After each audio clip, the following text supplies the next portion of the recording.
Бүгін өзге Эпик Креатив хабында ауыл мектебі фото көрмесінің салтанатты ашылу рәсімі өтті. Шалғай мекендерде орналасқан мектептердің мол мүмкіндігінен сыр шертетін суреттер топтамасын әріптесім көріп келген еді. Сюжеттен көрейік. Ауыл мектебі ауылдағы білім ошақтарының тыныс тіршілігіне арналған. Алғаш Астанада көрермен назарына ұсынылған бұл суреттер енді Алматы қаласына қойылмақ. Көрменің басты идеясы ауыл мектептеріндегі жаңашыл бастамаларды көрсету. Сонымен қатар білім ошақтарының жаңа технологияларды игеруі мен бәсекеге ұмтылысын, тұрғындардың болмысы мен күнделікті тіршілігін айшықтайды. Осылай деген жоба кураторы Тоғжан Құрманжанқызы көрменің маңызына тоқталды. Қаланың мектебі мен ауылдың мектебінің деңгейі бірдей болу керек. Мектепке жасалынып жатқан ізгіліктің барлығы ауыл мектебінің баласына да бірдей деңгейде жету керек деген. Біз көрмені жасау барысында осыған көз жеткіздік. Бауыржан Момышұлы ауылындағы 15-ші тірек мектебі Әликехан Бөкейхан атындағы соның дәлелі деп ойлаймын. Мектепте ғалым балалар республикалық жарыстан орын алып жатқан, қатысып жатқан неше түрлі талантты балалар оқиды. Талантты балалардың болашағы зор екенін көреміз.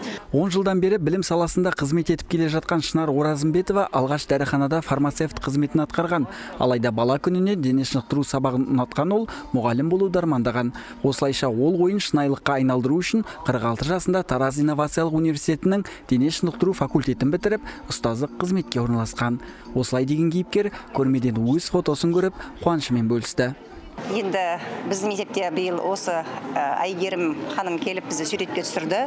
Біз сабақ уақытысында сыртта серуендеп балалармен сабақ өткізген кезде ол кісі сыртымыздан бақылап суретке түсіріп жүрді.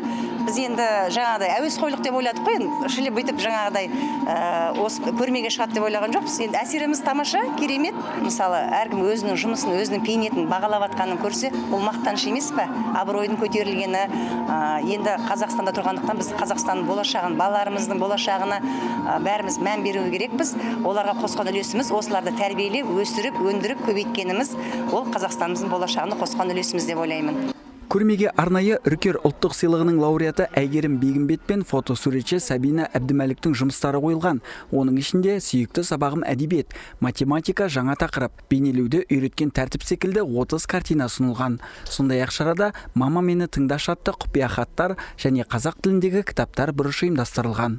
Көрме үшін мен өте қуаныштымын. Бұл жерге келген көрермендер мен үшін бірінші кезекте балаларды көреді.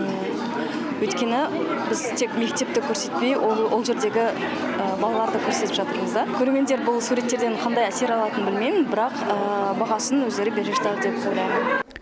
Шара барысында фотосуретшілер шығармашылық ойын ортаға салып, көрменің бірнеше кейіпкерін таныстырды. Сондай-ақ зиялы қауым өкілдері сөз сөйлеп, бас қосудың маңыздылығына тоқталды.